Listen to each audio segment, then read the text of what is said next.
The Angry Chicken is a production of Amove TV. Bookmark amove.tv for more gaming and esports shows. The Angry Chicken is directly supported by listeners like you via patreon.com/TAC.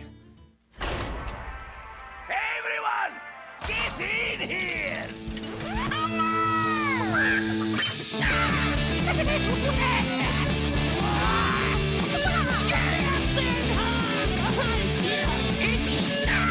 Ready for action! I've got the beast in my sight.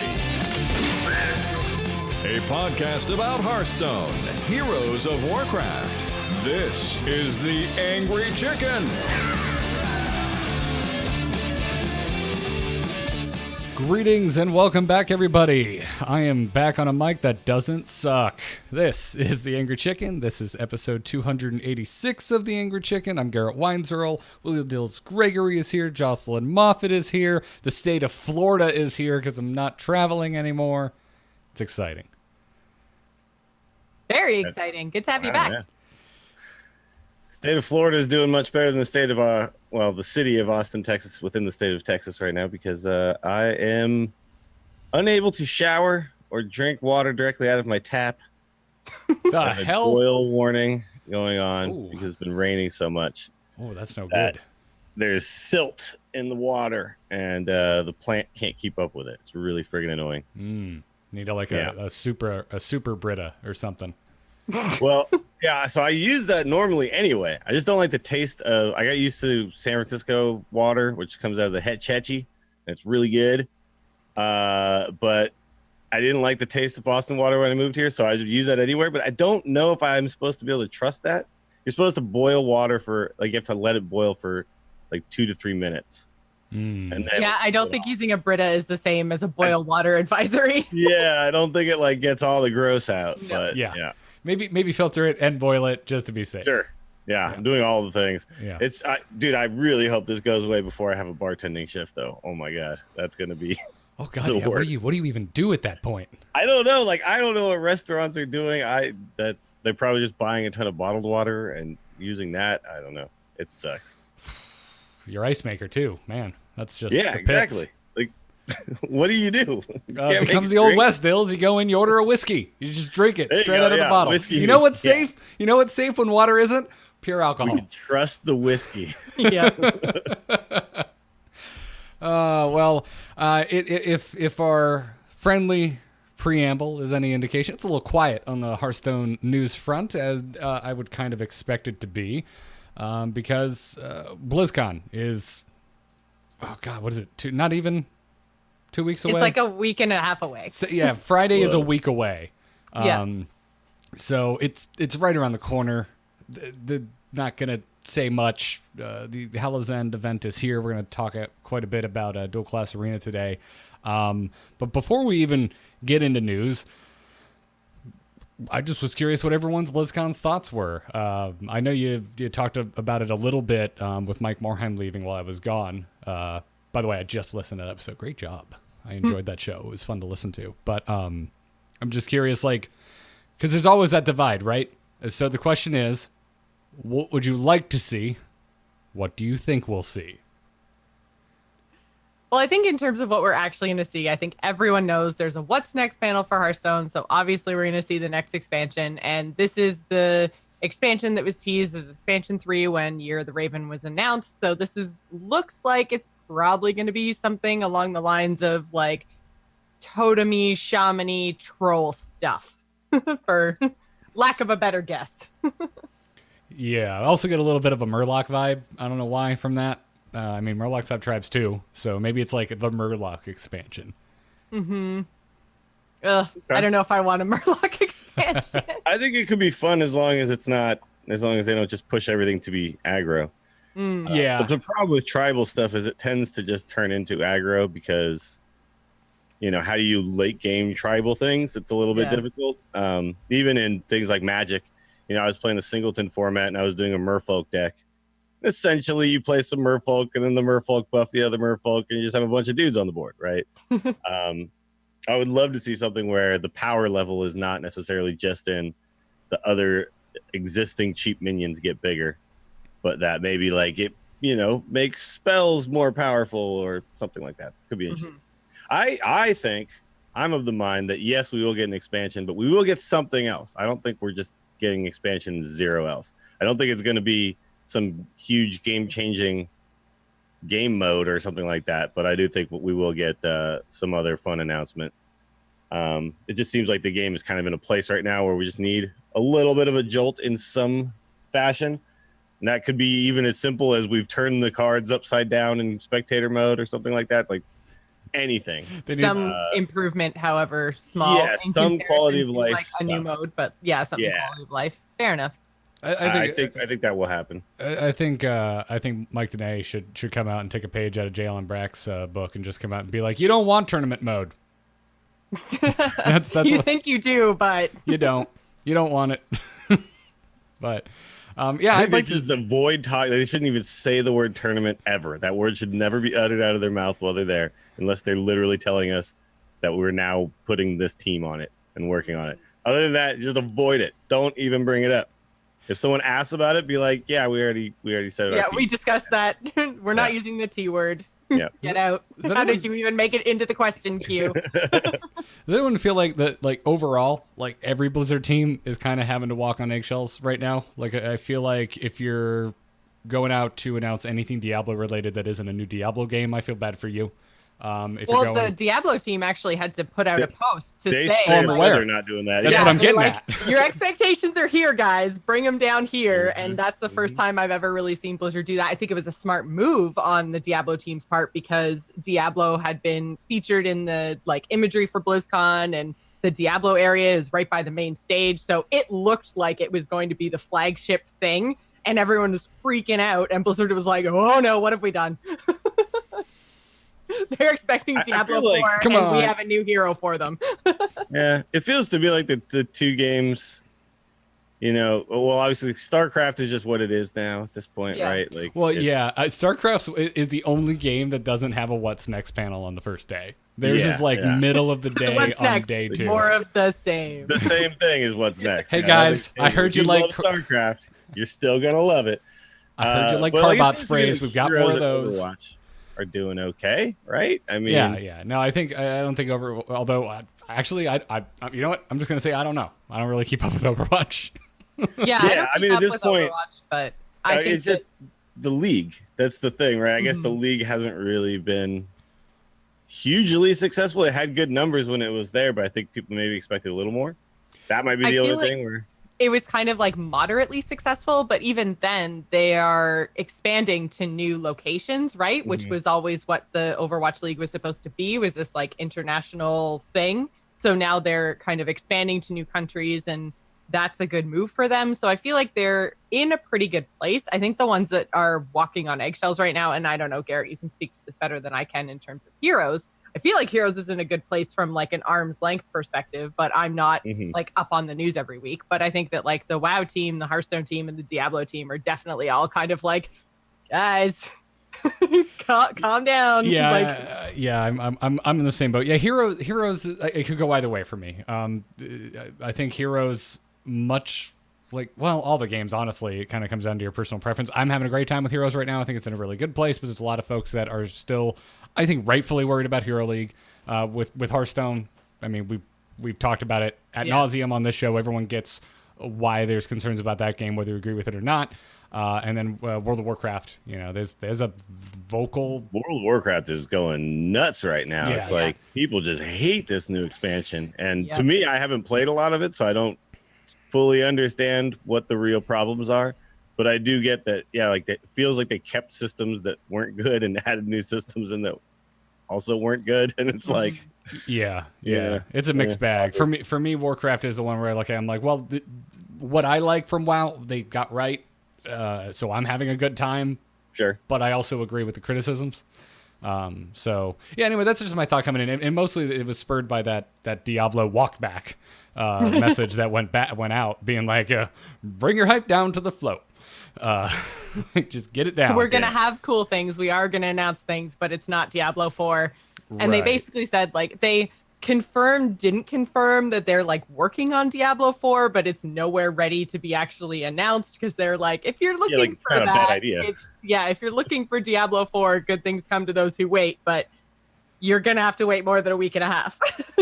Yes. So it's a weird time because it feels a little bit right now like people who are having fun in these games feel like they have to be apologists almost, right? Like the much louder noise is coming from everyone who is just spewing out like all the hate.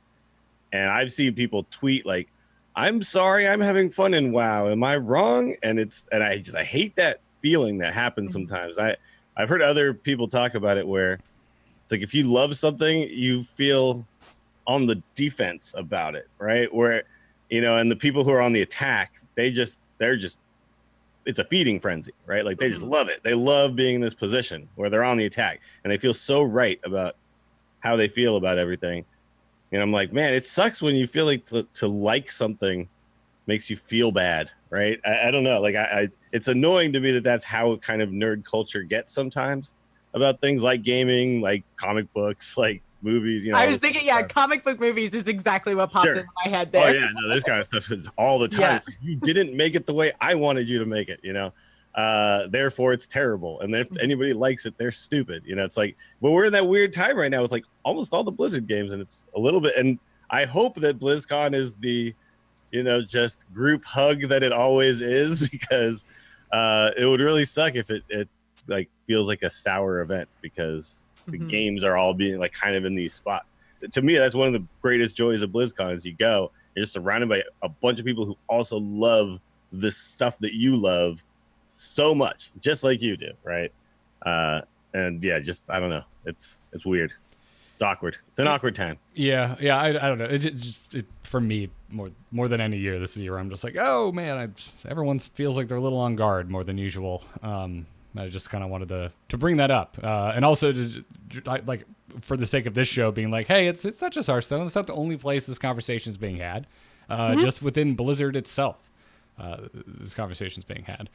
Well, and I think because of the direction that Blizzard as a company kind of took with games like Heroes, Overwatch, and Hearthstone, as opposed to things that had like single player quest campaigns like Diablo and StarCraft, this is always going to kind of be the question. It's like the hype for their first 3 games was usually around a new expansion or a new like iteration that was going to bring new story, new single player content, and had another piece of something attached to it, whether it was StarCraft's multiplayer mode or, whatever the case is. There was a very clear direction towards single player driven content, and people got super hyped about something new, and people got super hyped about new systems and everything else. But games like Hearthstone, Overwatch, and Heroes, their announcements and iterations are more cards, more heroes, more maps, like more of basically what makes the core game the core game. So after 4 or 5 years, it's hard for the communities around those games to get as excited about them as they would about a new single player story driven Diablo campaign, for example. Yeah, but that's also like you're right, absolutely. But it's also just, I think there's a lot of people playing Hearthstone who don't play card games, right? So yeah, no, I know. Like, but so to them, they're like, well, where's all the other stuff, right? And then it's like, Magic's been for 25 years essentially. Like the formats happen, we've talked about this. Formats happen community driven, because the community just can't do it.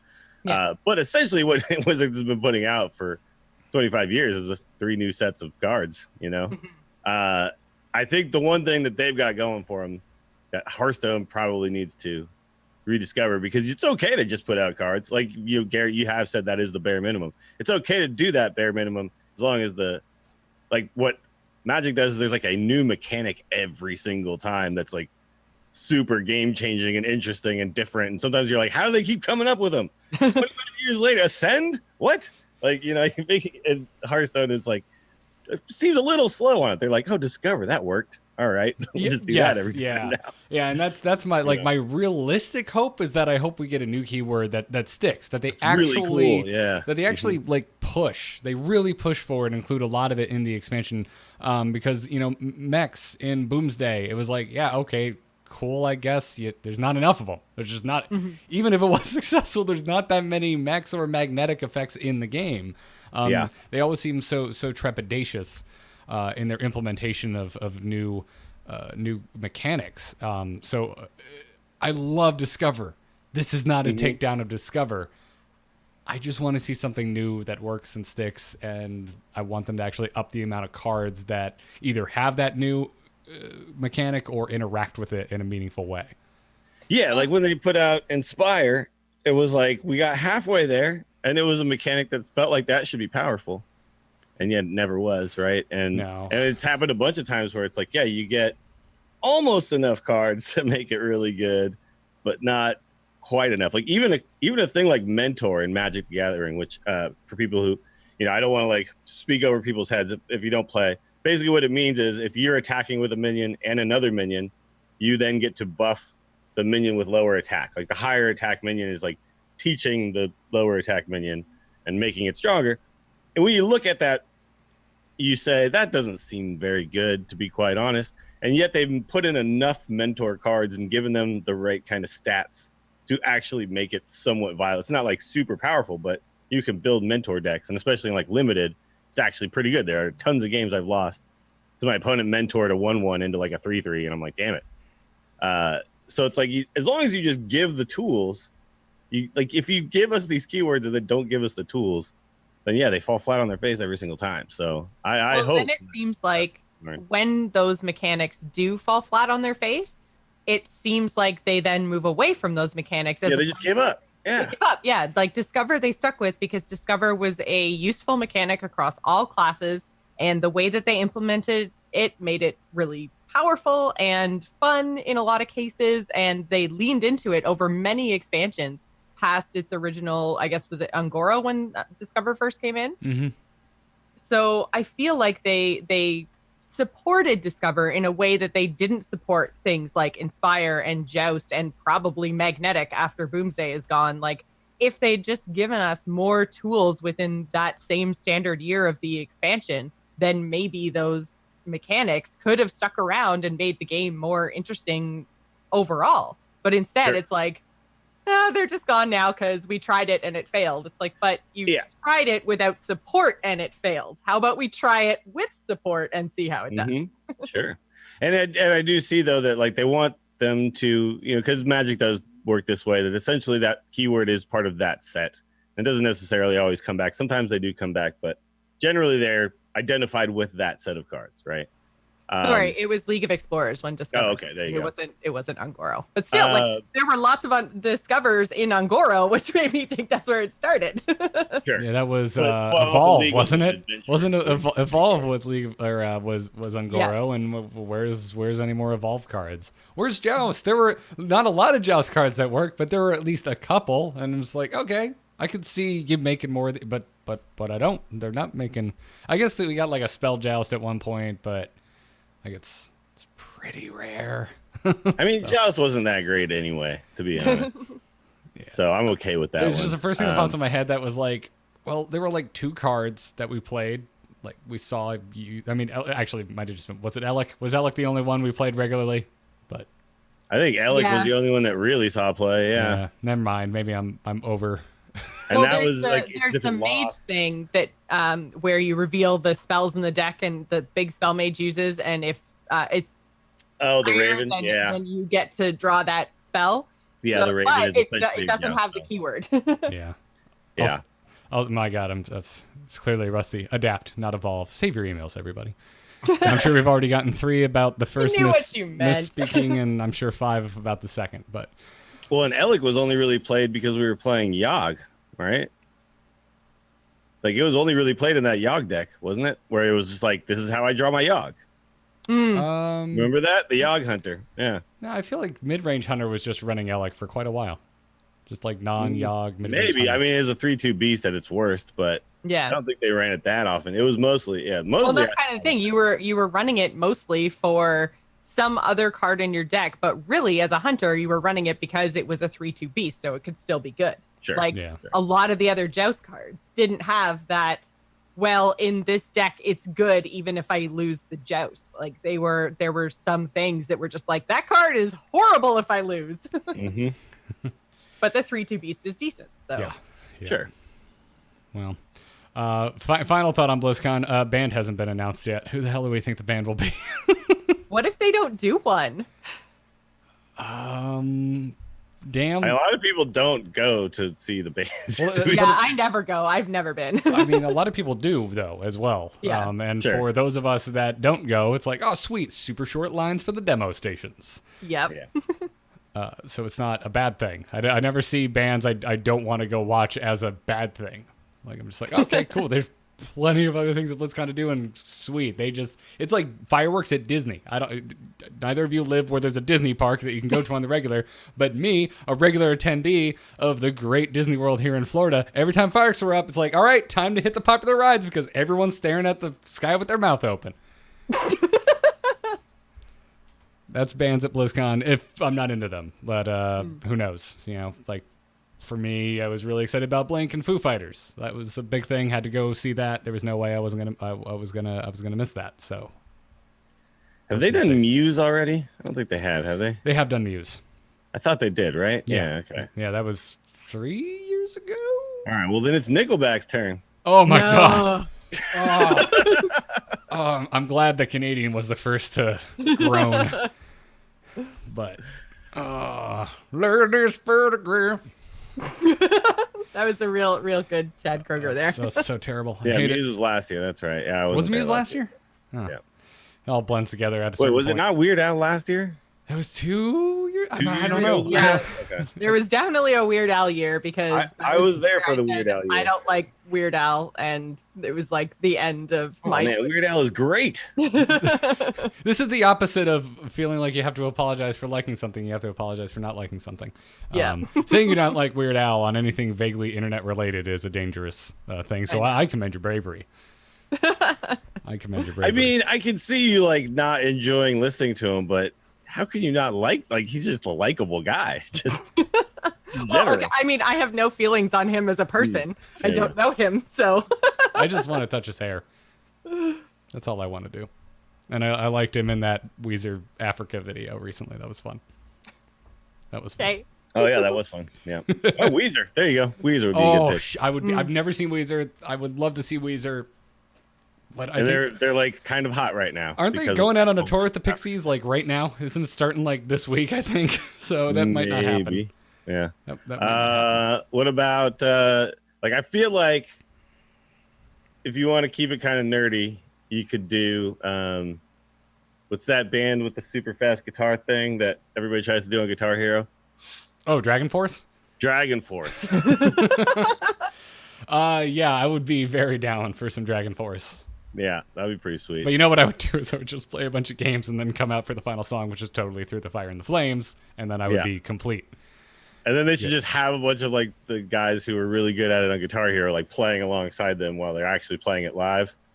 That would be pretty cool. Apparently, like That'd some be dude did super it nerdy. like perfect on like 300% speed or something like that. Oh my god. Yeah.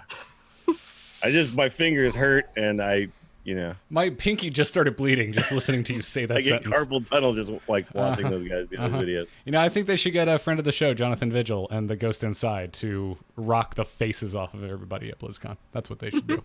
Okay. This is just me wondering if Jonathan's still listening. I feel like every time I make a music reference, he's like, "I got you" on Twitter. So, anyways, yeah. So that's it's coming up. It's coming up real fast. I gotta pack, guys. I just unpacked. I have all these dirty clothes. I need to get clean before I can go to BlizzCon. I'm gonna be running around naked the first day before I wait in a 2-hour-long merch line to buy new clothes. So, I'll just spend the whole weekend in a Murloc onesie. How's that sound? Glorious. Fantastic. Sounds kind of hot, like temperature hot. I mean, I don't know what our Onesies are listeners. really, really hot. Yeah, because there's no break in the fabric besides your face and hands. It's rough. It's rough. But anyways, let's move into this week's Hearthstone news. Good news, everyone! pretty light on the news this week, but we know what the final community reward for HGG cheering is going to be, and it's a Golden Classic Pack.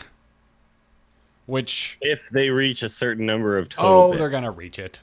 Yeah, I know. I'm sure they're gonna reach it. So this will bring so Hearthphone has done the math. You basically have to spend $34 total to have your enough of your personal bits spent, which sounds very dirty, to unlock everything. Not getting into the meta unlocking for the community-wide stuff, but you essentially get 30 card packs, not including the Golden Classic Pack, plus Twitch emotes if you place a value on those. So this is a good deal. I mean, it's it's not like a bad deal, that's for sure. To me, it doesn't really incentivize me personally. I don't care enough about the Twitch emotes, but the Golden Classic Pack, I'm like, maybe now I kind of want to get in on that. I mean, I was thinking to myself, I don't need the new welcome bundle. I really like Suranoyo, but I don't need Suranoyo. You know what I did today? Bought them both. I bought them both, and I cleaned up on legendaries. Jesus, I don't know what Nice. I cracked 4 or 5 legendaries today. One of them was a golden boom ship. So, Golden Boom Ship. That card everybody thought was going to be super good. And yeah, then it's a kind piece of of crap. disappeared, didn't it? But hey, I get to go make whatever legendary I want now. So that's true. okay. Yeah. That is okay. And to be honest, Golden Boom Ship might actually still be an okay card. It just isn't working right now in the meta. Like, give it another cycle, and we'll see. I'm not hurting for Dust, so I'm just gonna hold on to it and see what happens. But it's there. I know now. Like, if I need an emergency legendary, new expansion, I had a terrible haul. This one legendary is just tearing up the block. Sorry, Boom Ship, you're the first to go. You got it. Yeah, yeah. That They're currently at 27.4 almost million cheer. So we're like almost there on the Golden Classic Pack. I'm sure they're gonna hit it because it goes all the way through BlizzCon, right? When they're having the Global Games finals. So we haven't even hit the finals haven't even happened yet. And there's people like right now cheering, even though Play Hearthstone isn't even live. There's people in the chat room cheering right now. It's been like pretty constant. So personally, I can't believe that the team, you expect the US to have a lot of support, but they're at 13 million bits, and then number 2 team is at 2 million bits, and that's Netherlands. And US has been eliminated. I'm gonna go with conspiracy theory. Twitch employees that have somehow gotten free bits they just want that golden pack, and they're all from America, so they're all in there just USA cheer, USA click cheer. To be fair, I mean, I did cheer for the US because I didn't have my Canadian representation in HGG. Once they introduced this whole cheer thing, I would have cheered for Canada, but they didn't make it through to the top 16, sadly. So my bits did also go to the US, but I probably should have spread them around a little bit. I think, you should cheer if your team doesn't make it, because then you're like, the team that does make it, they're going to get money anyway. Well, it's not an option. Oh, you literally can't anymore? You literally can't. You can only cheer for the top 16 teams. Well, because that's when it started, right? Was when top 16 was decided? When top 16 was finalized, then that's when this whole HGG cheer thing started. Well, there's your problem, Jocelyn. Tell Canada to play better. I know. I was so sad. Do better. We had a good team this year, man. I don't know what happened. Actually, I don't either. With you, I'm very surprised. I mean, it's Hearthstone, Yeah. Sometimes the other guy just draws better. Yeah. Well, and I think it was a really high level Hearthstone this year anyway, because of the way they did the selection process with like the top points earner being the anchor, but then the community vote wasn't on, like, it was still a popularity contest, but the people you could vote on was still made up on HCT points. So it wasn't just like streamers and personalities like it was last year. It was actually like people who are actively competing at a very high level in Hearthstone for their respective countries. So I think the selection method made it a much more competitive field this year. Yeah. But what else is going on in the world of esports, since we're already kind of there now that we're talking about cheering? HCT Orange County is this weekend. It starts, I believe, on Friday. And there's only about 6 weeks left in 2018. So, or like in the 2018 HCT year, because obviously December is an off month. So there's a lot of big names at HCT Orange County. It's basically, you can go to the Smash GG site and you can see all the people that are currently registered. And basically, if you've heard of them, they're probably going to be there. So this is going to be a really huge, important tournament in terms of point standings, because we just had Jasan qualify for the World Championships through the fall playoffs. So he's no longer eligible to be the points leader for NA because he's already going to the World Championships, which means he was a good 10 points ahead, I think, of Muzzy. And so now Muzzy, Monsanto, and Amnesiac are all neck and neck for that points leader position. So it's a really interesting race in North America. So I think HTT Orange County this weekend is going to be a tournament to watch. I like a good story.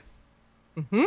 Yeah, we're actually starting to have them. And it's interesting because one of the big concerns with Hearthstone kind of leading into some of these championship years has been that there hasn't really been a story that you could follow. And I think between team standings and the fact that they've made tour stops fairly important, and we have a lot of teams backing the individuals and sending their players to events, we are kind of getting much more of a story that we've seen evolve week over week. Didn't really have that in the past because so much of it was offline tournaments as opposed to LAN. So yeah, ladder finishes and offline. Yeah, ladder finishes still are really big.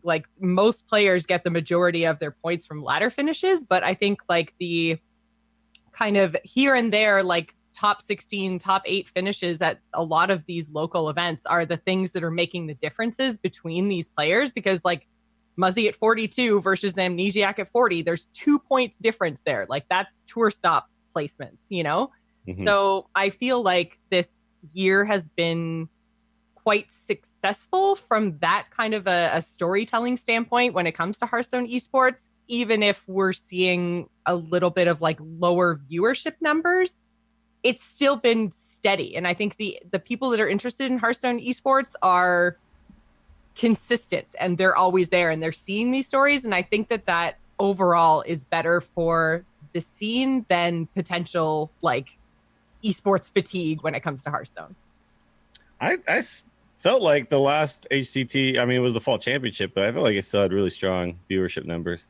Yeah, the championships, the playoffs and the championships always do well. It's more the numbers of the individual tour stops because we've got one every other week, if not every week. So they almost run every week throughout the season until there aren't tour stops when the playoffs are going on. So that's where the breaks come. But there's 27 tour stops altogether in the course of 52 weeks.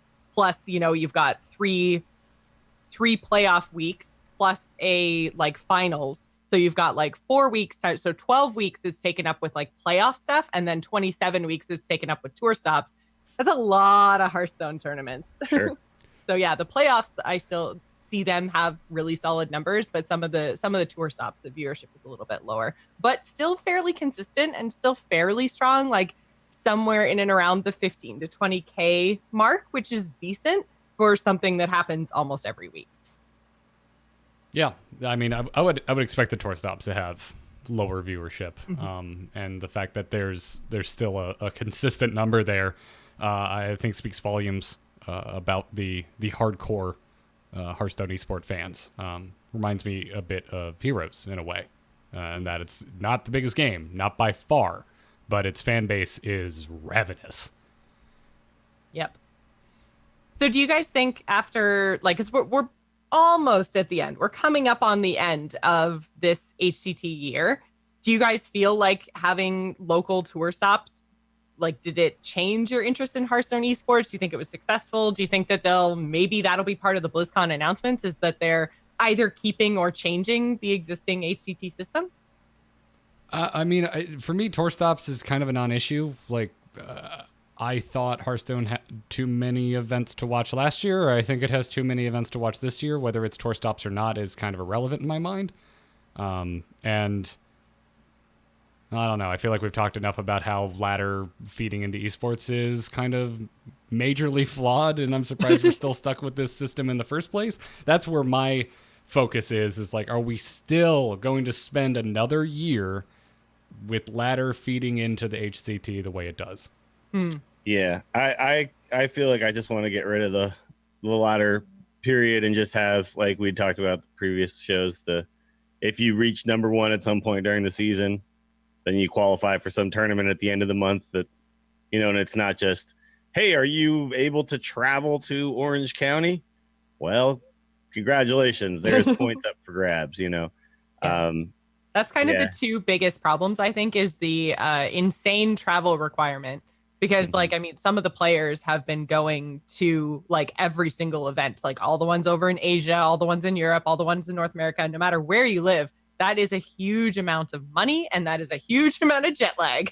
So I think the amount of travel is kind of a problem, I think, because it's just not possible for players to travel unless they have a team backing them. And even then, we talked a few weeks ago about how teams are even saying, we're not even sure if this is a great monetary investment. So we might not even see people doing as much travel if they keep this system next year. And then the other problem, obviously, is just that we've talked about a bunch of times, the crunch at the end of the month on the ladder. That's not good for anybody. No. It's it does help that they have so many of these stops that you can see kind of consistency in the results. Mm-hmm. You see somebody like Just Saying have this insane hot streak because there are so many events. That's kind of fun. That's cool. I think we could go with a lot less, and I would like to see more. This is why the tournament mode is so damn needed, is that we can hold more events that more people can take part in if they're done straight through the client, right? And then you don't have to worry so much about all this weird stuff like the cheating and the watching of the streams, because you don't have to necessarily even stream all this stuff, right? It can just happen. And I think the one issue that you're always going to have, though, if you do a ton of offline events, is what some people have talked about, which is the getting a bunch of people in a Discord channel or a Skype call or something, and then having 5 people playing for one person. But I've also heard pros talk about how if they do that, they actually feel like they play worse, which I could also see as well. They're too many cooks in the kitchen type of thing. Well, and you can see some of that with even HGG. It's you can tell, because you can't hear the player cams, but you can tell by the player that's on camera sometimes that they're clearly fighting with their teammates and the rope is going down, and they're no, this is the correct play. Or is the play at a higher level in those events than it is when you're watching one guy on a stage play another one guy on the stage? Because to me, the one that we just watched, we're Just Saying did qualify, and Language Hacker won. That was some insanely high level Hearthstone there.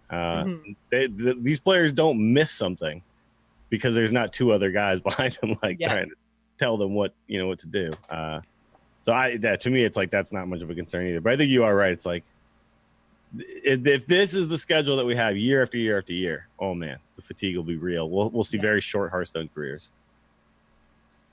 Yeah, I'm in the same book. And then also just go back and listen to any episode that happened before this. We were we would also like to see other formats in esports. That would be great. And just copy paste. Thank you. Moving on to Gold Rush, because it's over already.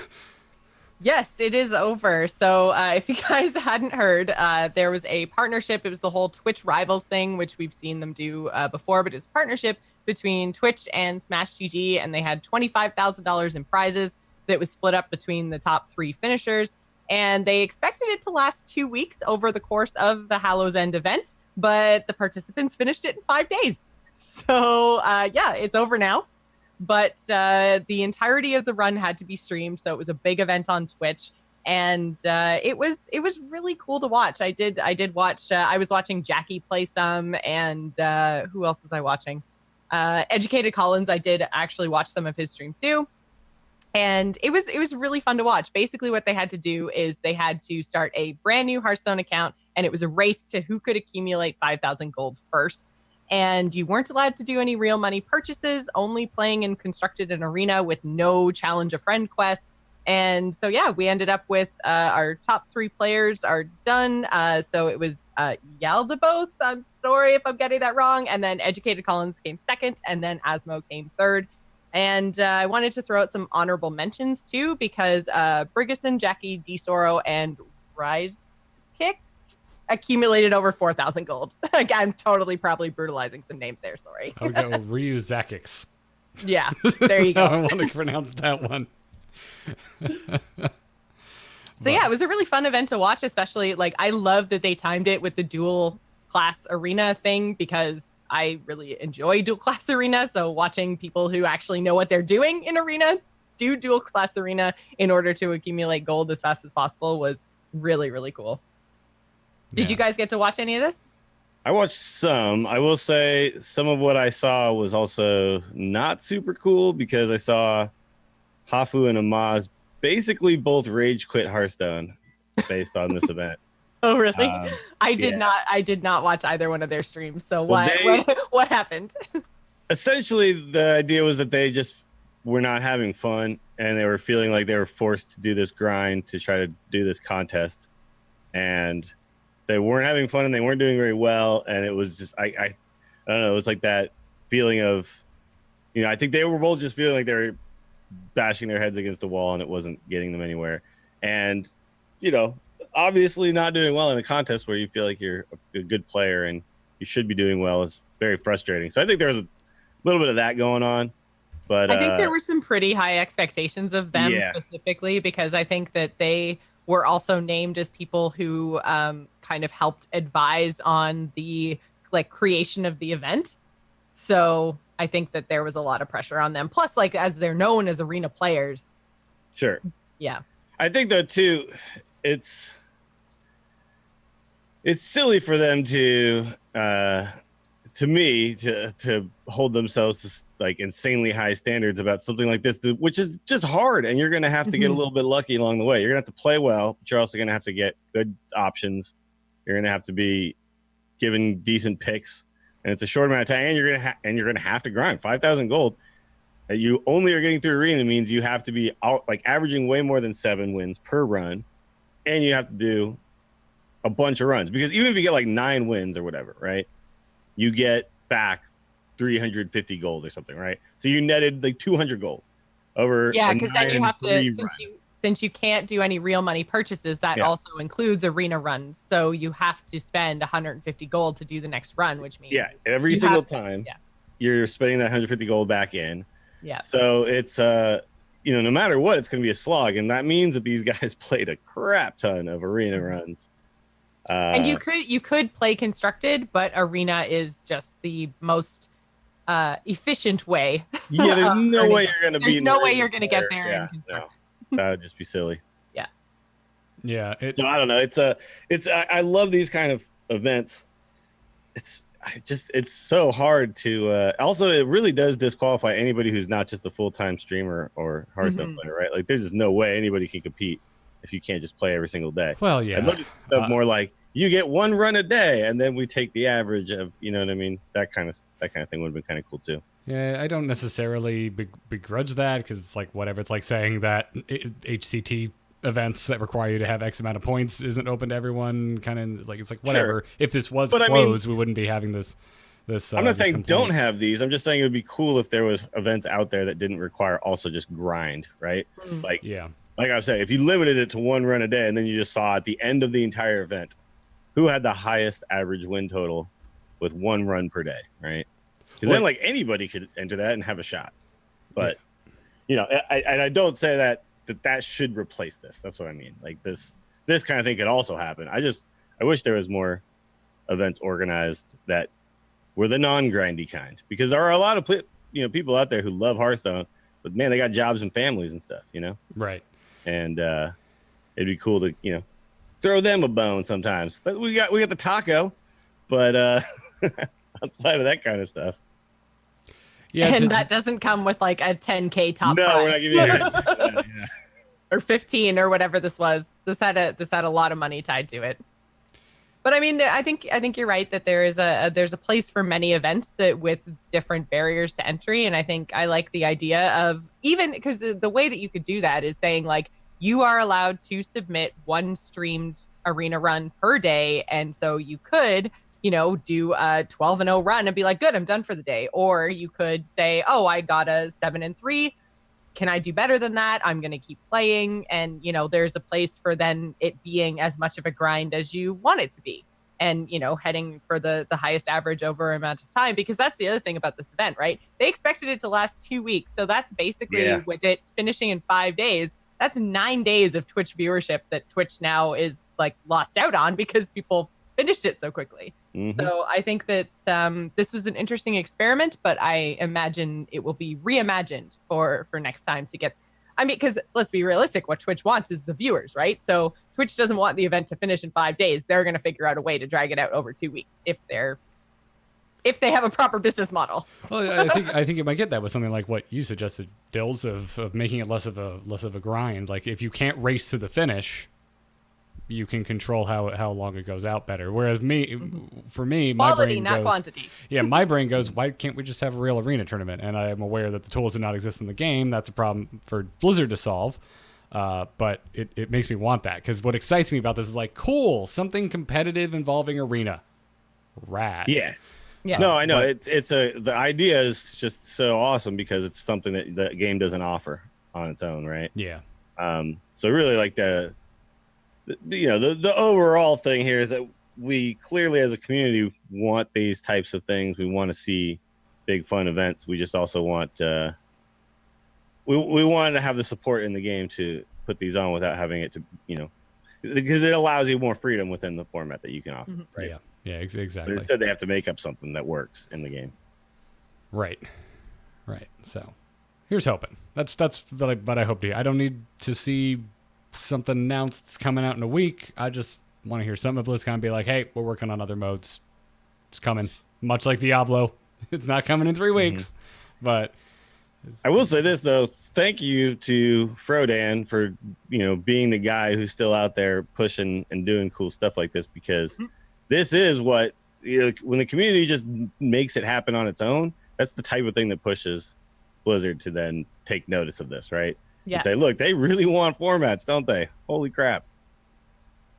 That's essentially what happened with Magic, right? Is that people were just like sitting around kitchen tables figuring out new ways to play the game. And then you can't really deny that anymore, that's what the player base wants. Yeah. Yep. So anyways, before we move into strategy and talk about dual class arena, we have a sponsor to thank today, and that is BarkBox. BarkBox is the crazy dog obsessed company that celebrates the special connection you share with your dog. And they create a monthly gift that both you and your dog cannot wait to open. And for a free extra month of BarkBox, when you subscribe to a 6 or 12-month plan, go to barkbox.com/barkingchicken. You heard it right. Barkbox.com/barkingchicken. If you've never used BarkBox before, it's super easy. You just let them know your dog's size. You choose a 1, 6, or 12-month plan. You enjoy free shipping anywhere in the U.S. or Canada. Yes, I mean anywhere. And maybe if there's not a road to the hovel you inhabit, but somehow has internet, that might be a problem. But anywhere in the U.S. or Canada, free shipping.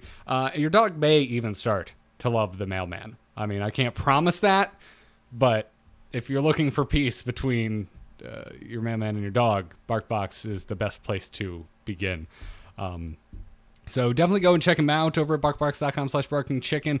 It's high quality products. They come to you every month for your dog. All of the meat for the treats and whatnot it's sourced in the USA, and all of the treats are made in the US and Canada. There are new monthly themes, and they are punny as all get out. I love them. Each month has a new theme. One of their most popular ones is called Jurassic Bark. They also have space squirrels and the good, the bad, and the pugly. So go, Obviously. Yeah, check it out. On top of all this is a 100% happiness guarantee. If your dog does not love something in the box, you can let their customer service team know, and they will send you something your dog will love for free. But your dog's gonna love it. I have 2 of the pickiest chihuahuas on God's green earth, and I have never had them turn their nose up at any of the treats from a BarkBox. And we've been subscribed to BarkBox for over a year. Like, this is way before they were ever like, hey, Angry Chicken, would you like to be sponsored? And I'm just sitting here being like, but I've been giving you money all this time. Yeah, the answer is yes. Like, sure, why not? We're big fans of BarkBox in this house. So it's got like my every stamp of month your approval. dog gets a little tiny doggy Christmas, and it's great. Yeah. I want to pitch to them, though, start sending it just in a stocking, because I like having a stocking. Can I hang it over the fireplace? Yes, we have a fireplace in Florida. Don't at me. So go check it out. It's great benefits. It's essentially a $40 value that starts at $20 a month. And again, they have that free extra month for Angry Chicken listeners by going to barkbox.com/barkingchicken and signing up for a 6 or 12-month plan. So we thank them for their support, and we thank you all for going to that hilariously absurd URL.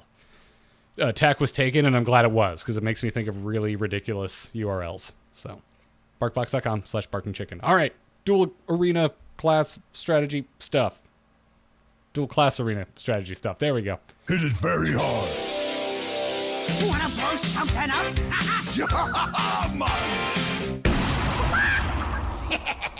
Time to pay! So I was a little worried about talking about dual class arena today because, as you two know, I was straight up in a cabin in the woods Thursday and Friday night, and then Seen a movie about that. Yeah, it was movie. It was way more peaceful. It was way more peaceful. What you do is you just don't. You're not murdered by crazy, monsters at the end. Yeah, I didn't blow into the conch, so yeah, just don't blow into the conch, and you're good. But I thought to myself, man, I'm not going to have enough time to play dual class arena. But it turns out if you're really bad, you can get a lot of arena runs in. I actually, when I went to go play my first arena, they were like, "Hey, you have a free ticket." I had four free arena tickets. Oh my God. I haven't used them in past events. I just haven't participated. So Oh, man, that sounds lovely. Yeah, I only had my one. I had 4 free dual class arena runs. Made me happy. Sweet. Because I'm real bad at it still, guys. It's okay. I've been doing pretty poor. I think my current deck is good. I thought my deck was good. I did the thing where, so I went to Lightforge and I had the tier list open and I picked like all the really good cards and I picked a hunter with a rogue hero power. So I had hunter cards and rogue cards and I'm like, all right, this is going to be okay. This is going to be good. And I went 2 and 3 and I was like, damn it. Thought I did so well. It took me like 45 minutes to build the deck, and yeah, I still failed. That's all right. I mean, the thing is like there's with dual classes, there's just a ton more variants. Yeah, kind of have. Well, to yeah, I guess the tier list is still a tier list is still built from like what the arena is, right? It's not built from how that changes with the, what is it, like 72 iterations of possible class combinations or whatever. Lightforge has apparently updated it based on the way they think these cards should fare given dual class. But obviously all of that is just kind of their estimation of that. You know what I mean? There's no way. Yeah, it's got to be hard with only a 2-week event. Like having to actually figure out those numbers. Yeah, and we knew ahead of time, right? But how much even incentive is there to really do a great job on this? Because it's not even around for that long. Like all of the work. Well, they had it like they did have the knowledge of what it was last time to pull from a little bit, but yeah, it's not. There's no perfect science here, and also they didn't know, and nobody knew how the buckets were going to work this time around, right? So where is Blizzard going to be putting these cards? Compared to each other, and apparently they didn't do the greatest job of that, was my understanding. That they actually had some very odd bucketing, so some people were kind of annoyed at how Blizzard bucketed these cards this time around, and I think that they did a small hot fix because there's supposed to be the ability to kind of tune things by small amounts now, but I can't say for sure. I haven't been keeping up exactly with what they've been doing. I know I've been playing it. It's been fun. I've had some really good runs and some 3 and 3s and 2 and 3s and stuff too. But I did have, the highest I've gotten, I think, is 10 so far. I haven't done a huge amount, but it seems to me that if you can get on your first pick a class that has some good cards, and then on your second pick, get a ping hero power, that does real well. So yeah, which it's kind of fun to kind of like try to gauge how to make those two things work together. Yeah. Cool. Which is like the kind of the first, I think, like concrete tip we can give, which is, be wary picking your first class because you don't get the hero power for that class. You just get access to that class's card pool. So if you're looking at it being like, ooh, mage, snap pick, that means you just locked yourself out of getting the mage ping on the second class round. Mm-hmm. And in fact, I would say don't ever take a ping class on the very first pick. I agree. Also, there is they adjusted some of the picks, right? So there's more neutrals now and less class cards, and it's definitely, you can see that that's still happening. Oh yeah, my choices had so many neutral cards. Yeah, so many neutral cards. But also, I was like, if you I want to play 2 classes. Yeah, But the idea is, and Crip has talked about this extensively, that it's made Arena a much better experience overall because the importance of class cards meant that there was never going to be balance, right? There was just always going to be, well, this class just has better class cards, and so if we are shoving class cards down your throat, that we will never be able to make the other classes compete, right? And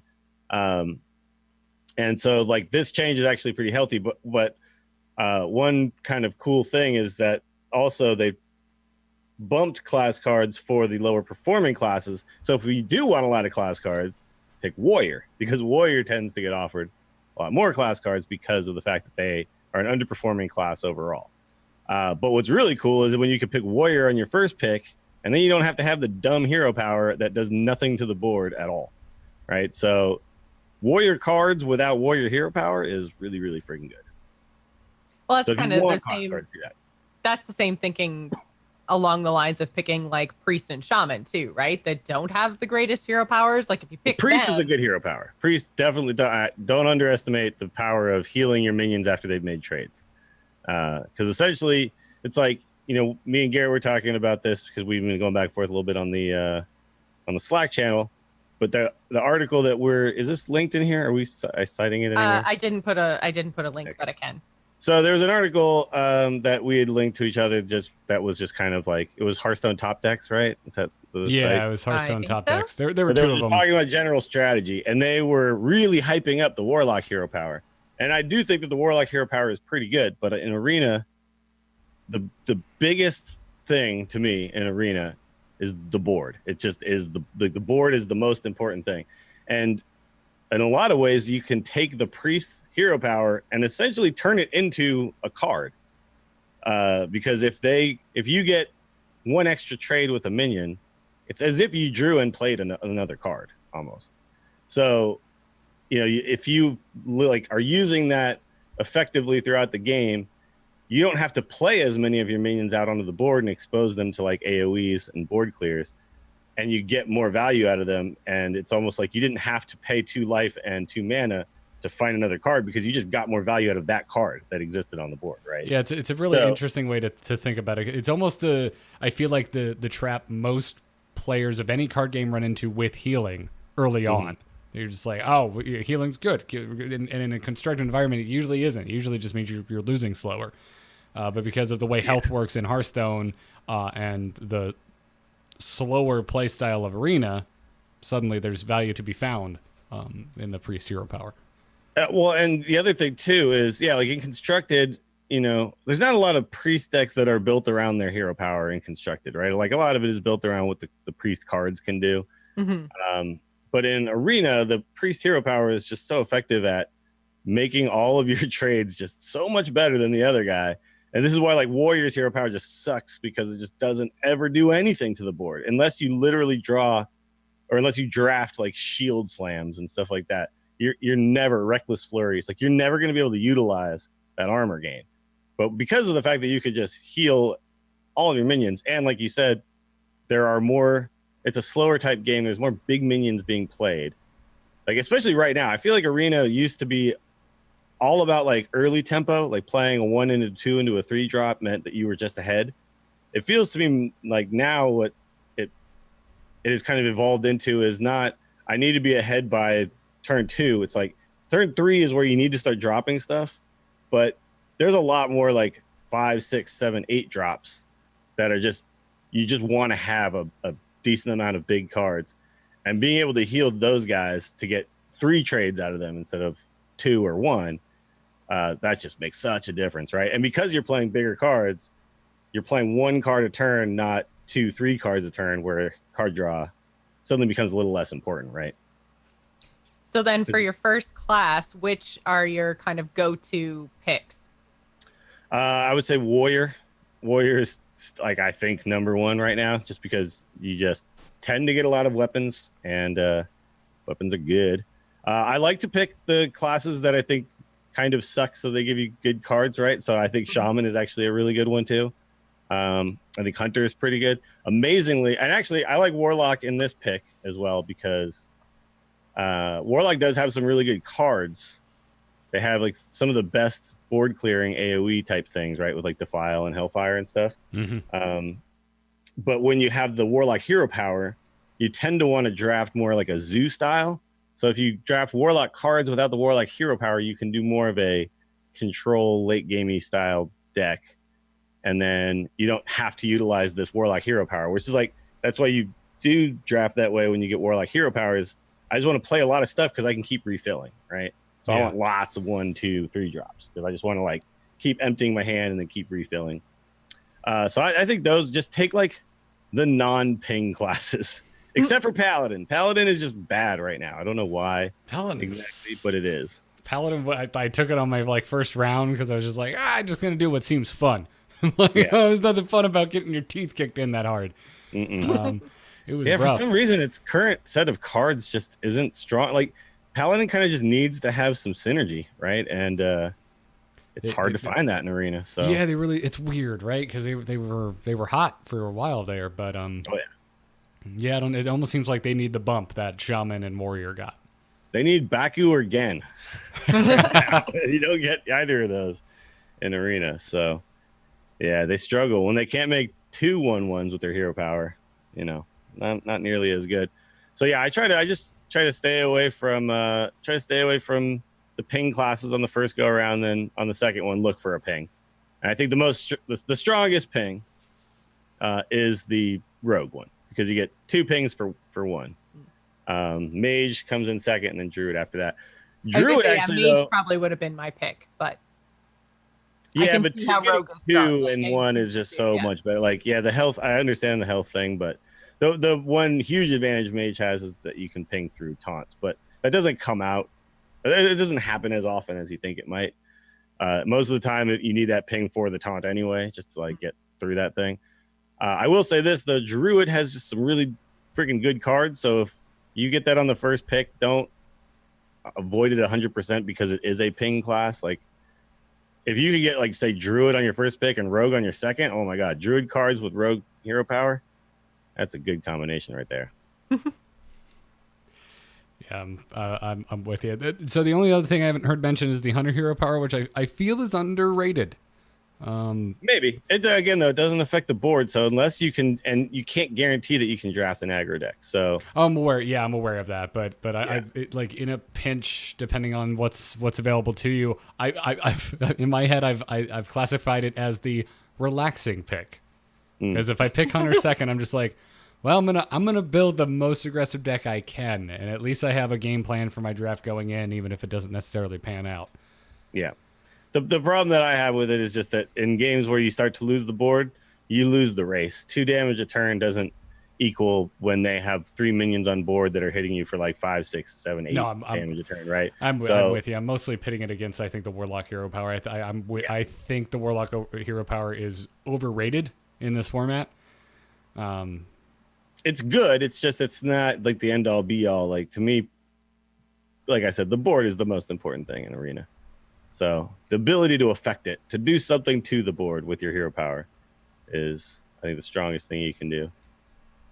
Yeah, pings are gross. I'm excited about this new deck I just made. I have a Hunter Rogue I just started.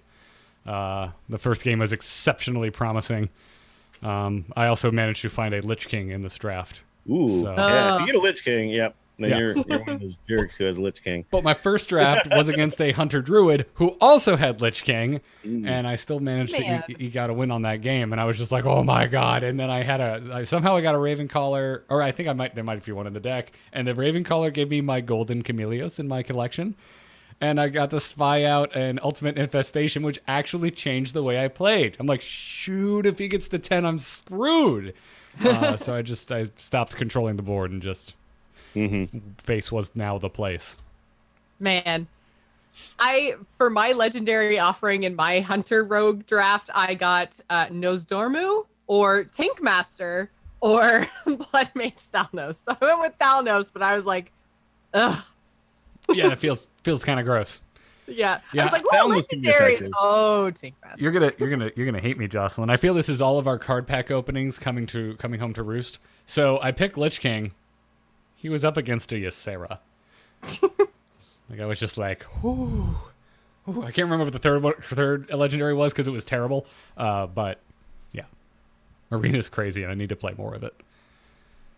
I know I've said this like 100 times, but I really wish the dual class arena was actually a mode of arena you could just always play, because I find that dual class arena is the most fun for me. I really like how you can kind of like use one class to shore up a weakness in another class, and kind of take advantage of the fact that you have this larger pool of cards. Plus, I think the larger pool of cards with the 2 class card inclusions just kind of makes it a little bit more interesting and makes the available decks a little bit more different, as opposed to when you just have the 9 base classes to choose from. So I really, really like this mode. And I wish that it was around more often, even if it was like every 2 or 3 months we had a dual class arena. That would be cool. Yeah, I would just second button. Think about Magic Arena drafting right now, and imagine if at the beginning they were like, "Do you want Demir? Do you want Selesnya? Do you want?" And you had to just pick that, and then you just only got those kind of cards from then on out. How much less interesting that would be, right? But instead, what you get is you're like, okay, on my first pack, I just kind of pick a strong card, and then I start to kind of see which direction I'm going, and then eventually I can be like, I'm going to splash this, and that it just makes it so that you feel like you have so much more control over the whole process of building your deck. I think both are fun because I enjoy sealed events in Magic where you get to kind of declare a guild ahead of time. Yeah, no, those are you're talking about like the pre-releases where you get like a few packs that are geared towards that one thing, and then you get some just regular packs. There's definitely room for that too. It's just that, like, to me, the fact that for so long they've just been only allowing us to do this one thing, it's just why it's something that not a lot of players, it's like it's a small community that plays Arena, and you have a much larger community that plays it. If I think if you opened up the, like Josh said, if you just had these options available all the time, right? Just give us a bunch of different versions of Limited and let us pick which one we like best. It would be really interesting, and I know that they'll never give us these numbers, but it would be really interesting to see how many more people are playing and experimenting in Arena during the dual class event, like if it actually bumps the numbers up, because obviously Arena players are probably just going to keep playing Arena, but it'd be interesting to see how many constructed players are kind of gravitating towards this new Arena experience. They'll never tell us, but it would be cool. I don't know. I wonder. I mean, I think they'd have to look at how many of these people are continuing to play it after just like going in and messing around a little bit, Yeah. Like how many players are playing it the entirety of the event, and how many like on the day one like tried it out and then like didn't go back in, right? Which means I have to make sure that like I'm going in and playing a lot of Arena over the next like week, because I very much want to, I guess, vote with my game let's time. give them the numbers that make exactly back, right? Yeah, I can see that. I would like to see them just start throwing random Arena tickets as an additional prize to quests. Oh, there you go. Hey, here's your 50 gold. That'd be a really cool thing. Ticket. It's like, win 3 games with this class or whatever, get Arena ticket. Yeah. I think that'd be fun. But by the way, doing the rank 50 to 25 thing with a free-to-play account, the quests that just involve a specific class are really friggin' annoying, man. I love that they had this, when they announced some of the new quests that they were offering, that a lot less of them were focused around play priest cards, right? Because, I'm on a free-to-play account. I'm like dusting all the priest cards so I can make my one druid deck really good. And then I get a priest quest. I'm like, can't do that. So yeah, it's the new player experience. I will have a lot to say after I complete that little grind, but it has been very interesting to say the least. It would be cool if they put some sort of like Arena ticket reward alongside those like every 5 rank rewards that you get, where you're getting like packs and stuff for that climb. Just so if you do have quests that involve a specific class, you could try, popping over to Arena for free or something. I had to do a lot of them in the latest Tavern Brawl, because the one where you picked you didn't pick it, you just got a random Monster Hunt class thing. Oh yeah, a lot of them counted as a class, right? Like if you were Shutterwalk, you were a shaman, Yeah. I was able to get like a shaman quest done because I would just happen to be Shudderwalk for one of them. And then one of the classes played a lot of mage cards, so I got a mage quest done. I was like, this is stupid because I don't want to be playing this. I just want to be on the ladder, but at least this allows me to do these quests. I've been having the same issue with quests that you were discussing. You're talking about like play specific class cards, but not in Hearthstone. I've been having that issue with Magic Arena quests. Oh, like, you have to play like red, green. I don't want to play blue. Yeah. I don't want to play blue. I like playing a fair game of Magic where the rules apply to everyone. So the trick is you go and it depends on how high you've climbed and ranked there. Not far at all. The trick is you just take those pre-built decks and just play the single game play mode in Constructed where you don't have like the best of 3 with the sideboarding, and you just play that, and then it tends to match you against other people using those decks. So you end up having decent games.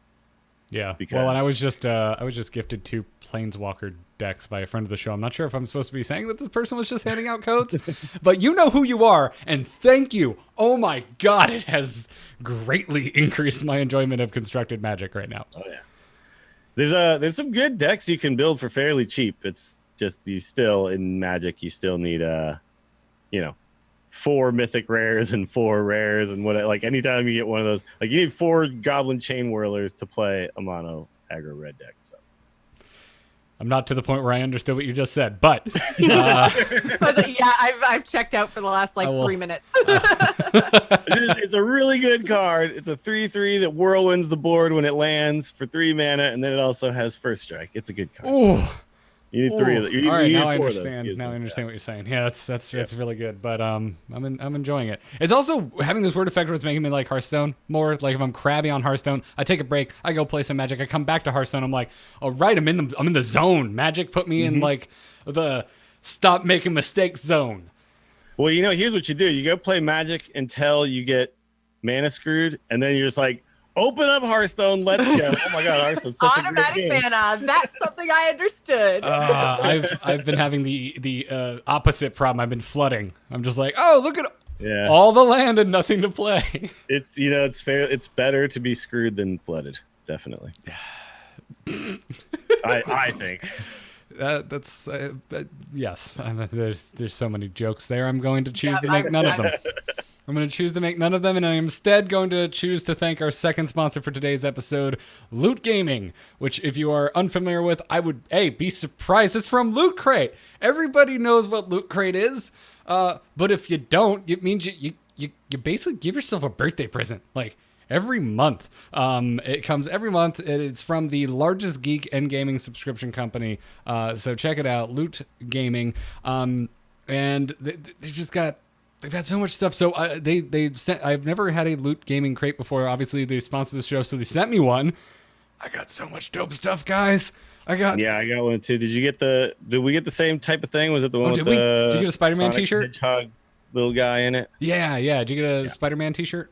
Mm-hmm. Okay, I love that Spider-Man t-shirt because I was so excited for that game, and there's so many Spider-Man costumes in it, and there's a punk Spider-Man costume in the new Spider-Man game, and the shirt they sent me in the damn Loot Gaming was the punk Spider-Man logo on the back of his jacket that has like a fake like East Bay Hardcore like X cross, but it's a Spider-Man thing instead. I love it. It's cool. It's such a deep cut for me. It's like, oh, it's like Spider-Man, and it's a punk reference, and it's also a video game reference. Yes. I'm going to admit that I Garrett gave that Nerdgasm. shit away. But Yeah.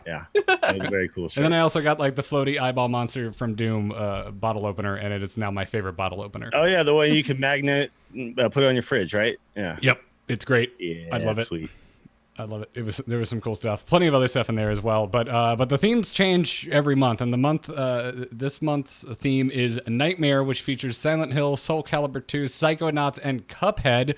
And the cutoff is rapidly approaching. So if you are like me and you like scary and also weird things in your video games, go and sign up for a Loot Gaming crate before October 27th. That is before this Saturday if you're listening to this episode on the week that it came out. And we would recommend going to lootcrate.com/TAC because then they'll be like, oh, hey, those Angry Chicken weirdos sent some people our way, and then that's good for the show. And then if you enter the code TAC when you check out, you get 30% off of your subscription.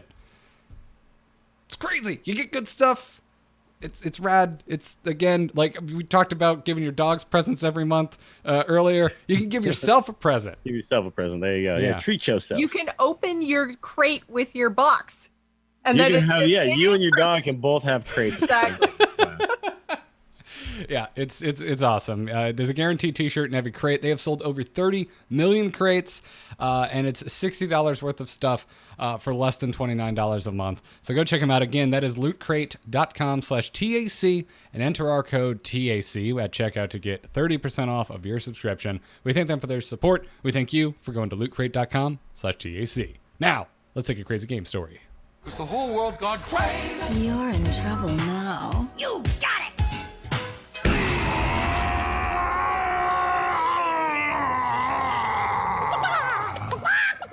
You can send your crazy game stories to tacpodcast@gmail.com. Again, that's tacpodcast@gmail.com. Hey, Tall Man writes in. Hey, Tall Man, you're like in the chat room. You're on the Twitters. You're supporting us everywhere. Thank you, sir. But he says, greetings, rank 25ers. Oh, it's because it's the Angry Chicken. You're not just assuming. Chicken, yeah. You're not just assuming we're all stuck there. I mean, Dills is trying to climb there. So I know. I'm at 30. I'm at 30. You're going to get there. I believe in you. It's happening pretty quick. Actually, I believe it's unfair what you're doing to all those I've only poor, done poor like new 3 players. sessions, and I'm already at rank 30. Yeah, So. yeah. But Hey Tall Man's story begins. This story involves 2 Boomsday legendaries largely slept on by the community, and one that has already proven to never see play. I mean, how do you know it's never seen play? Are you aware of every Hearthstone game that's ever played Hey Tall Man? He continues, I historically tend to open all Mage Legendary cards, and sure enough, I found myself with copies of Luna and her Pocket Galaxy on launch day. I've always liked Big Spell Mage, so I figured why not try incorporating Luna's Pocket Galaxy into the deck list. It is a big spell after all. After a bit of mixed success, I queue into a Priest. After a fairly standard start, they drop a Dragon Soul on turn 5. What the... I haven't seen that card in forever. Up next comes a Zarek Master Cloner, which gets a coined out Power Word Shield played on it. Panicked, with no way to deal with it, and a cloned cloner coming after it, I figured I will have no time better than to play Luna's Pocket Galaxy. Then the pain begins. Power Word, Replicate, and cheap buffs begin coming turn after turn. Dragons and scientists with more and more arms being attached to them just keep coming at me. This menacing Replicator is proving to be quite the threat. I'm throwing big spell after big spell to try to keep my opponent at bay, but it is an incredible uphill battle. Then, with 4 health remaining and my opponent likely hovering over the well-played button, salvation arrived. Into my hand comes a 1-mana Dragon Collar Alana. With all the spare mana, I summon a Frosty Blizzard to freeze their entire board, and then, at an incredible discount, a flight of 5 fire-breathing dragons fills my board. In desperation, cycling through any card draw they still had remaining, my opponent fails to find an answer, and the game, as well as the rope, winds down. In space, or at least the amount of space that can fit in your pocket, no one can hear you BM. The writing of these crazy game stories is reaching Yeah, peak. it's getting better and better. Yeah. Oh, it's good. If we gave out rewards or awards, I think this would get one. But so would most of the recent ones. They've just been so well written. It's such a good story. Thank you for sharing that, Hey Tall Man. I too opened both of the Mage Legendaries, and I believe one of them is golden. I think I have a golden Pocket Galaxy. That's Wow. Yeah, The problem with Pocket Galaxy, it doesn't change your actual cards to golden. Right. It just costs 1. Yeah, it's also pretty high Yeah, on the. that's why it's not OP. That's the problem with Right, that's the Pocket problem with Galaxy. Yeah. You know, you're not the only one who appreciates a good golden card that makes more golden things happen, Jocelyn. But anyways, keep those crazy game stories coming. tacpodcast@gmail.com. Thanks again to our patrons, by the way, before we move into emails and wrap this up. If you enjoy The Angry Chicken, you want to support this show, you want to support the 3 of us, patreon.com/TAC is the best place to go to. If for some reason you've never heard of it before, it's an opt-in subscription. So if you like Angry Chicken, the show keeps coming out for free week after week. It's going to keep doing that. We're never going to put it behind a paywall. But if you would like to give $1, $5, whatever works for you, head on over to patreon.com/TAC. And if you're over there supporting us right now, thank you. Very much appreciate it.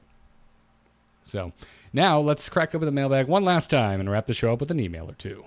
Hello? Hello, it's me. Hello? Just quickly, do you get my message? Yep. Oh. Hello, brother. Same place, tacpodcast@gmail.com. You know the drill by now. Send them there. Thomas writes in and says, "Greetings, furious flockers." Ooh, I almost misread that. Imagine you got a DM from Ben Brode that said 100% win rate, followed by a deck code, but it also said if anyone else finds out, then the meta will shift and the win rate falls back to Earth. Do you pilot the deck to an easy legend, or do you discuss the magical deck from the heavens that Mr. Brode took to his Hearthstone grave on the Angry Chicken? You didn't say I couldn't do both. I would do both. I would first pilot it to an easy legend, and then I would talk about it. I was also record the entire thing. It would go up on YouTube, and I'd be a YouTube millionaire from all the views I got. Fair enough. That's Fair enough. the perfect way to handle this, right? Am I wrong? Oh, Dills, I think you're muted. Oh, yep. Sorry. Yeah, no. It seems like the right play there. But here's the thing. You don't want to HGG like team fight over this? Like, no, it's not the right play. What you do is Here's the thing. Even if you didn't tell a soul about it, the way Hearthstone works is you play against somebody and then they'd be like, "What the hell was that?"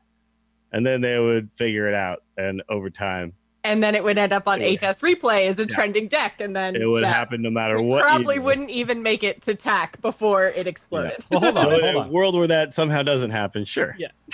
I mean, it wouldn't. If you had a 100% win rate, it wouldn't take you that long to get to legend. I'm pretty sure you could make it before it ended up on an aggregate. Before it caught up. Yeah. All right, fair enough. What a great hypothetical this is, because I'm like, no, I could do it. I would just you just sit there, hit record, not Spam stream. games. You record, play all your games. Yeah. Yeah, at 100% win rate, I guess that would be what from rank 5, you'd be It'd take you 25 games. Yeah, so you do that pretty quick, depending on the deck, of course. If it's like some super crazy control deck versus like a super fast aggro deck.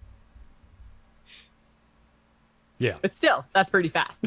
I like this hypothetical. Please keep sending in absurd hypotheticals, everybody. I like it. I would appreciate it. But Dills, who's our next email from?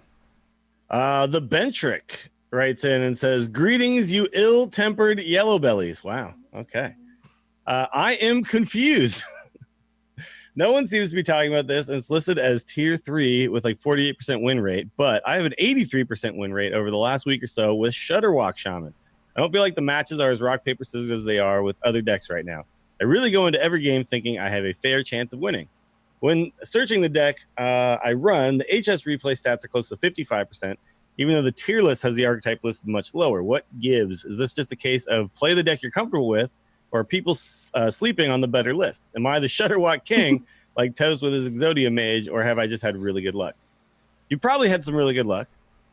The tier list version of it on HS Replay is not showing just the best version. It's showing like all of the versions, which is probably why you're seeing it listed as like a tier 3 deck. Yeah, it aggregates everything it considers a Shutterwalk Shaman into that win rate, and then you can There's like 5 different versions right now you can play. There's like a tempo based one. There's even people playing a Sephorium Bomber Shutterwalk list right now.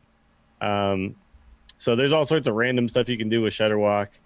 And if you're playing the pure control combo version that has, Serenites and Life Drinkers and stuff, I do agree with you that I think that deck just has lots of winnable matchups, whether you go against control or aggro, right? It's one of those decks that can beat either because its combo is an infinite combo and its control tools are super good against aggro. So, and it didn't really rely ever on Giggling Inventor. So, in fact, the control version doesn't even run it because they don't want to summon, the 1/2s and plug up their hand. They don't want those when they're summoning all their late game Shutterwalks. So, yeah, I think you're right. It's not really being slept on though. I think at the top ranks, a lot of people are playing Shutterwalk.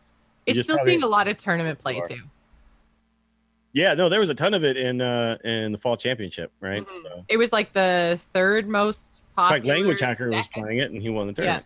Yeah. So. Yeah. It reminds me of like hand lock for like the longest time because it was just good for so long that we stopped talking about it. But that didn't mean it wasn't still good, that people weren't still playing it, that it wasn't still seeing tournament play. It was just kind of old news. And Shudderwalk now, the title card being from the first expansion of this standard year, it's getting a little long in the tooth by Hearthstone standards. So yeah, it's still good. It's a little dusty is all. Yeah, It's and I think that tough this deck to play email, against too, by the way. So yeah. And I think that this email kind of just also comes down to almost like the question we get a lot, which is like, how do I read HS replay?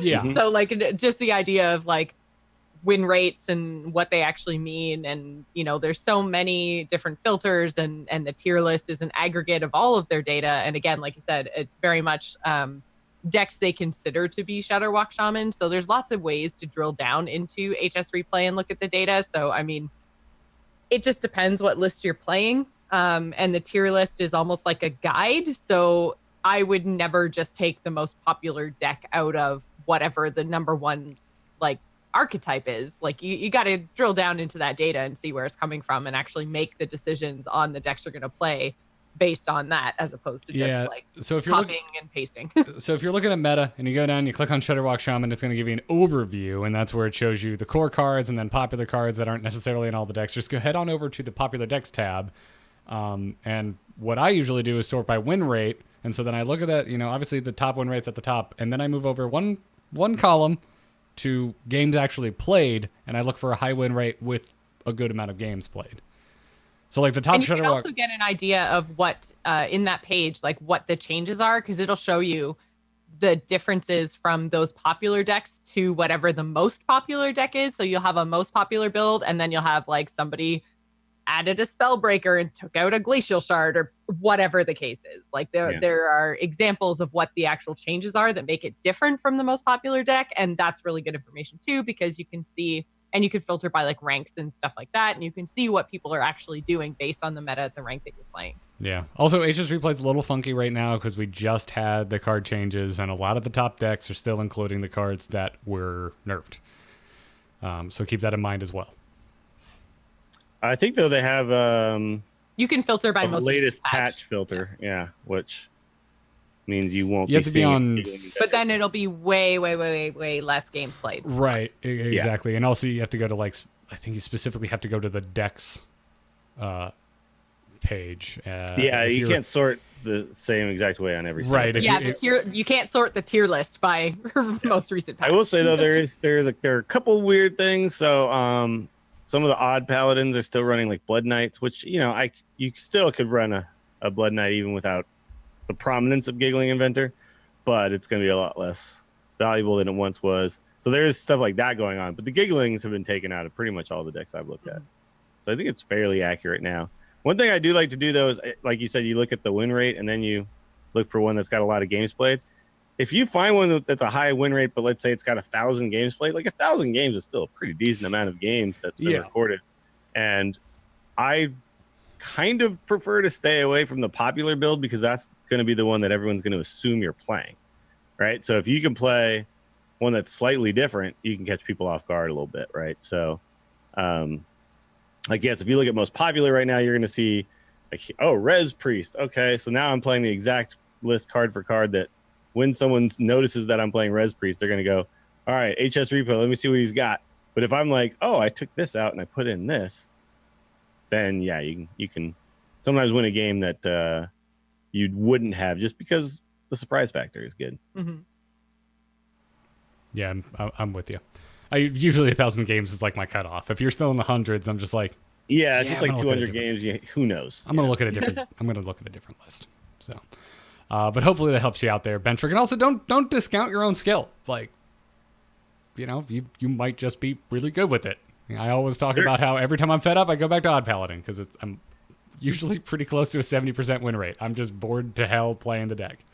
It's a tricky deck to pilot, so if you're playing on a lot, you're going to be getting better at it. Because it's one of those decks where you have to, you have X amount of, you have 2 volcanoes and you have, 2 lightning storms, and you really need to make sure you space those out properly so that you don't clear a board and then they just make a fresh board and now I have no way to deal with this one, right? And you need to understand like when I can spend a turn drawing and when can I spend a turn grumbling, and when can I spend, all that kind of stuff. So yeah, it's a deck that if you're playing a lot of, you'll get better at it, and you'll get better results. Well, and because the deck is so complicated, that's the win rates are all going to include people as they learn to play the deck. Well, I wasn't going to say people that suck at it, but people who are still learning. Sure. So your 83% win rate is going to be averaged out by the guy who's winning 1 out of 5 games while he figures out what the heck is going on. Yep. So wrapping it up today, who's our final email from, Joss? This email comes to us from Russ, who says, "Greetings, Salty Fowls. I'm watching HCT, but I don't know about the format. I know they can ban one matchup, but after that, I don't understand the choices. Who decides who plays what deck? Do you stop playing a deck after it loses or wins, or not at all? Please explain the rules on your next podcast." So it very quickly, very quickly, since we've got an HCT event coming up and we just finished fall playoffs, I thought it would be good to go over this for you, Russ. So basically, there are 2 different formats in HCT that count for points. So there is Last Hero Standing and there's Conquest, that basically almost work like the opposite. But what happens is players ban a deck. So if I'm playing against Garrett, then I ban one of Garrett's deck choices. He bans one of my deck choices. And then we have 3 deck choices remaining. And then based on the format, that dictates what decks you play after the first game is complete. So you queue into the first game and you each choose a class to play. So the players are the ones making their class choices. And then depending on the outcome of the first game and the format that you're playing, that dictates what decks you can and can't play. So in Last Hero Standing, you can continue to play a deck until you lose with it, and then you can no longer play it. So you can play 3 games of Warlock and win 3 games of Warlock and win your series 3-0. That's Last Hero Standing. Conquest is the opposite. If I win my first game with Warlock, then I can't play with Warlock anymore, and I have to win with each of the decks that I brought. But who decides who plays what deck, that decision of what to queue up with is always on the players as long as they adhere to the format. Right. Yep. And when you do it in secret, essentially, they both queue whatever deck they decide to play next. The other player doesn't know exactly what the player is going to queue, so they just try to play. There's been a few strategy discussions about this. Some players say it's best to just completely randomize it, so that there's no way for the opponent to kind of counter queue you. And other people just try to kind of maybe get their strongest deck out of the way first, so that they get the win with that. Some people try to save their strongest decks, so that they always have that to fall back on. Some people think, okay, there's this one deck that I know I'm going to have to get a win with. It's my weakest deck, so let me try to queue that first so I can get that out of the way. It's not perfect science on this, but I think you just try to match up your best matchups against the other person if you can. Well, and a lot of this applies to Conquest specifically, whereas in Last Hero Standing, you just want to sweep. Yeah, you start with your strongest deck and you hope to win with it. Yeah, in Last Hero Standing, you absolutely start with your strongest deck, and then that's where the kind of lineup building comes into play quite a lot, I think, because you literally in Last Hero Standing know what your opponent's going to play in the second game because they have won. So 100% of the time, they're going to play with the hero that they have just won with. So then you are the one who actually gets to counter queue and make your decision based on what he just won with. So if it's Warlock and I have a deck that beats Warlock, that's what I queue in the second game. And then you kind of go from there, and there is counter queuing. And Conquest is a little different because basically in the second match of Conquest, whoever won the first game has 2 decks to pick from, and whoever lost the first game has 3 decks to pick from. So they aren't locked into their first deck choice by any stretch of the imagination. I can play Hunter and lose with Hunter in my first game and then queue something totally different in my second game. So you don't have to play through in any order. It's just your pool of decks gets smaller in Conquest as you win. So the counter queuing almost happens later on in a Conquest tournament, because if, let's say, my opponent wins the first 2 games and only has 1 deck left and I have 3 decks left, I can now queue in kind of the order that I want against his deck. And obviously I still have to win with all 3 of my decks, but I can kind of make the best choices, and maybe I queue in my, strongest matchup against his last deck to kind of swing the momentum back in my direction. I might want to play two decks that I know are really strong against it, just to throw him off his game. And then, I queue in my worst matchup last, and then we're in, game 5 and anything can happen. So there's lots of kind of strategy around when you queue. But yeah, those are the two HCT formats. When you're talking about basically HCT tour stops can be either Last Hero Standing or Conquest, but the official HCT playoffs are Conquest format. Conquest, yeah. Yeah. There's a lot of players who prefer Last Hero Standing, professional players, because they think there's a little more strategy involved and less of what I talked about, where some players were just like rolling a die, Yeah. pick which. I feel like I've seen Purple talk about how he just totally randomizes everything. And he's like, my opponents don't know what I'm going to queue next because I don't know what I'm going to queue next. It's a good way to think of it. I mean, the thing about that, though, is that's only really good if your opponent knows that that's what you're doing. You know what I mean? If they don't know, I mean, they're still trying to pick something, and you're just, I don't know, you're not letting it happen exactly the way they want, but it's still not necessarily affecting their choice, right? Right. Yeah. No, they might.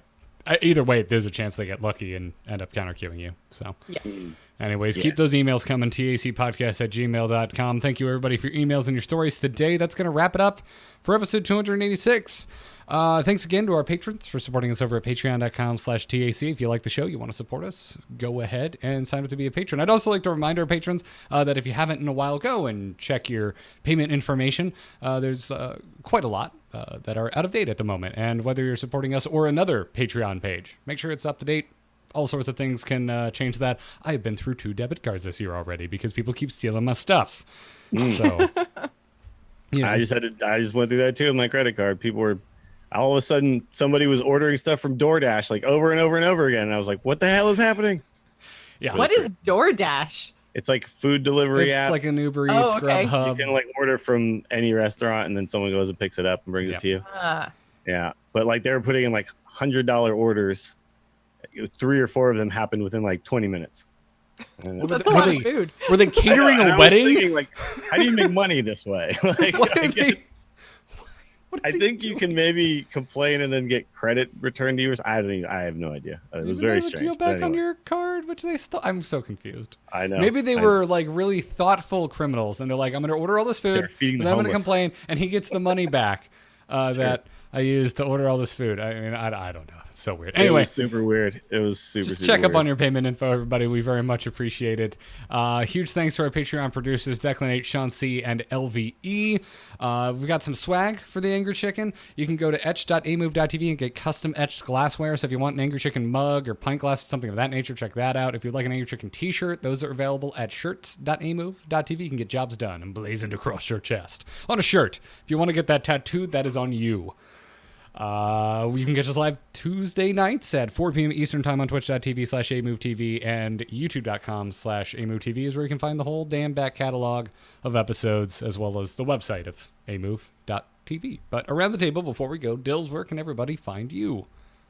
Check out my stream. It's twitch.tv/WillieDills, and on Twitter, I'm at WillieDills. Also, if you are a wrestling fan, we have rebooted the 1-900 Wrestling Show. We got a new co-host because Justin had to step back from a few podcasts to focus on some other projects. So I'm joined by Lane, who is actually an indie wrestler himself and helps with promotion in Ohio. So he's been a great addition to the show. So 1-900 Wrestling, find it on all your podcast apps. And now the VODs and everything will be hosted on my YouTube channel, youtube.com/WillieDills.